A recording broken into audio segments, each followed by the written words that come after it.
serve in the shadows, we carry the weight with stories that matter. Don't let them wait.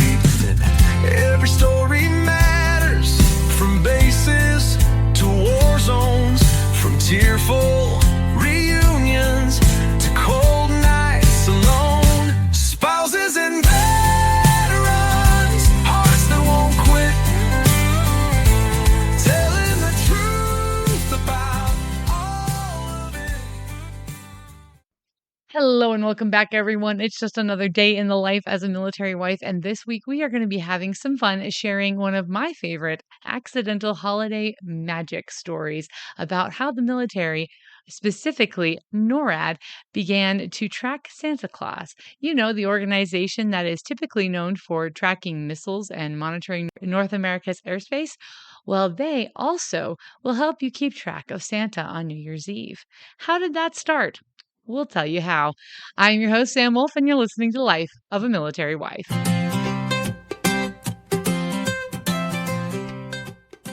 Okay, so our story begins on the night before Christmas in 1955.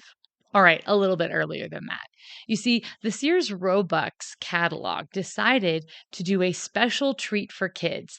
They were going to set up a hotline where your kids could call and talk to Santa on Christmas Eve and see how he was doing and where he was at. And they printed this phone number in the newspapers everywhere so that the kids would know what number to call on Christmas Eve to check in on Santa. Well, in Colorado Springs, NORAD, which we know today, was called CONAD. And at CONAD in Colorado Springs, Christmas Eve, 1955, Air Force Colonel Henry Shoup. And he was the commander on duty that night. And, he wasn't expecting any issues. It was Christmas Eve. He thought things would be pretty chill and down to earth, low key. And then all of a sudden, out of nowhere, the red phone, which was for emergencies, starts ringing. Now, most people will know what the red phone is if you know anything about Cold War era situations, but the red phone was directly connected to the White House and the Department of Defense to let them know if there was any issues in their airspace and they needed to go to red alert and respond right away. So this phone starts ringing and he is concerned. So he immediately goes and he picks it up and he answers. And what do you know? On the other side, he hears a little girl's voice. And they ask, Hi, is this Santa? Well, you can imagine the colonel's confusion. At first, he thought it was a joke, and then he realized it was a child, and he figured out what mistake might have happened. So he very kindly softened his voice and answered, Santa's busy. We're keeping an eye on him and making sure he stays safe all the way from the North Pole to your house. And he talked to her and made her realize that it was all going to be okay. Well, sure enough, the phone keeps ringing and ringing and ringing. Well, what had happened was when Sears Roebuck had printed the phone number for the kids to call for the Santa hotline, they'd made a mistake. They had a typo. One of the numbers was wrong, and they'd accidentally printed the phone number for NORAD's red phone. And so all night, kids were calling to check in on Santa. And he told his staff to keep telling them that if a kid's call looking for Santa, you let them know that we're tracking and keeping Santa perfectly safe. And then he had a brilliant idea. He decided to use this unexpected situation and mistake to their defense and make it a PR miracle and point out to the newspapers that don't worry, he contacted the press and local press and let them know, don't worry, CONAD plus the Army and the Navy and the Marines are all working together to protect Santa from anyone who doesn't believe in Christmas. Well, that playful little line was perfectly landed for this Cold War anxiety situation, and children loved it. They were so excited to know that the military was making sure that Santa was going to be safe as he delivered everyone's presents for Christmas. that decided to build a tradition on this. That one typo led to years and years of having the Santa hotline where kids could call and check and make sure where Santa was.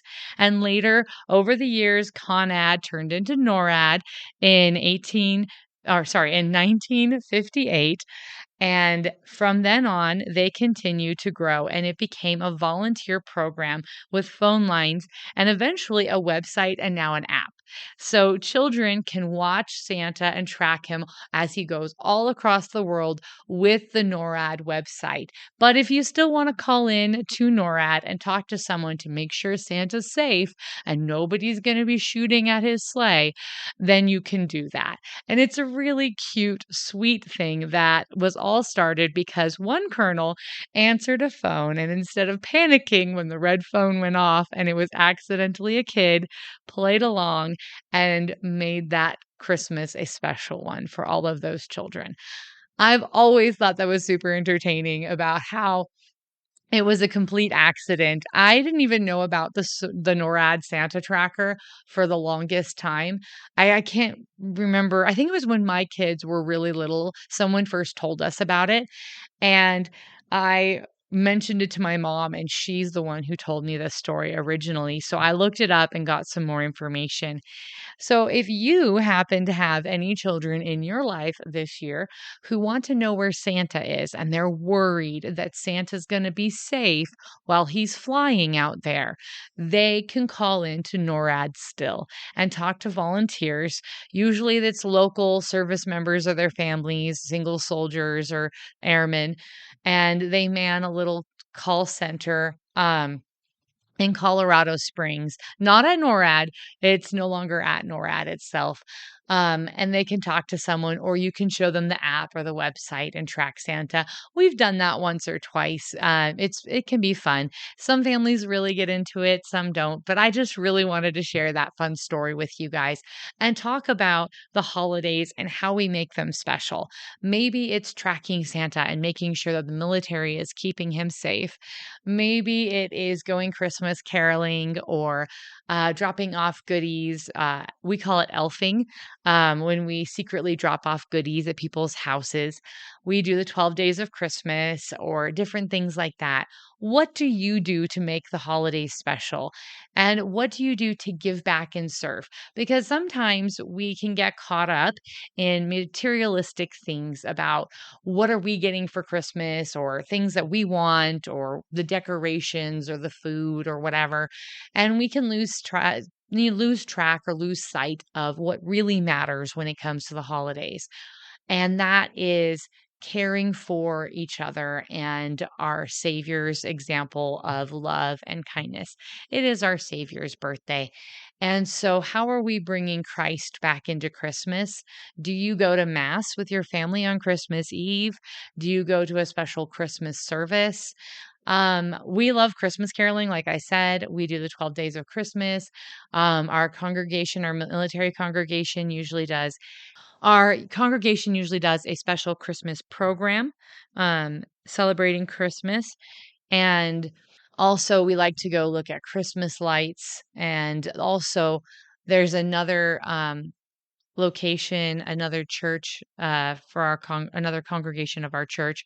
They tend to have a huge display of nativities and a live nativity. We've taken our kids to go see the Nutcracker, and we've taken our kids previously to go see the Christmas Carol. What are some of your traditions? Do you go to a soup kitchen? Do you invite veterans who may not have anywhere to go or single soldiers over for the holidays? We've done those sorts of things.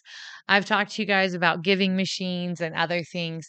There are so many ways to give back, and I love that that colonel didn't get upset or frustrated, but instead he kept the holiday spirit and made it special for those kids.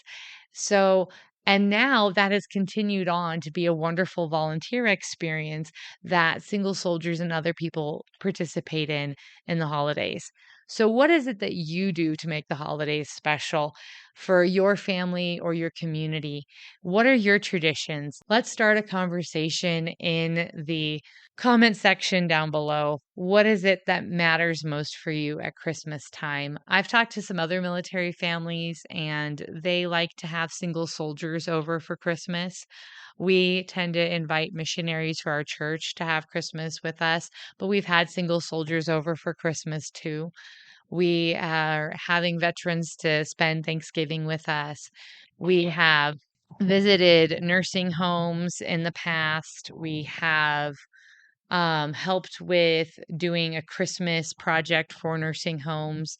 There's so many organizations that can need help in these holiday season. And so I'm going to put in the description below an organization that is completely nonprofit. All they do is coordinate amongst other nonprofits. It's an app. It's called Just Serve. I've mentioned it to you before.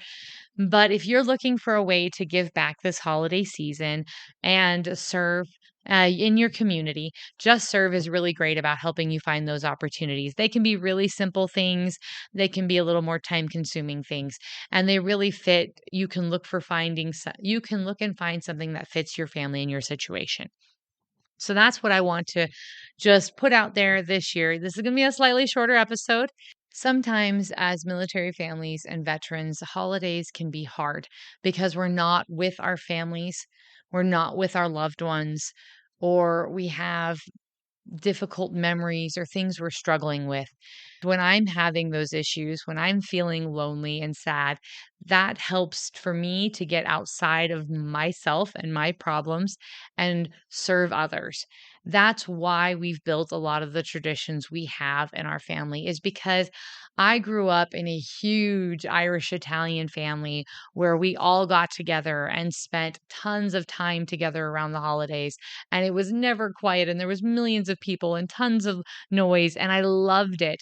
And when we were finally all by ourselves in our first duty station with little children, I felt so lonely, and I didn't like feeling that way.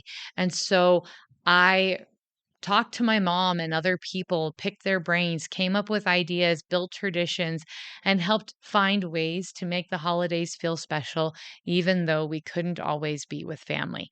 I'm so grateful that every now and then we have family that will come up and spend the holidays with us. That makes it really special, and it just makes me happy, and the kids enjoy it too.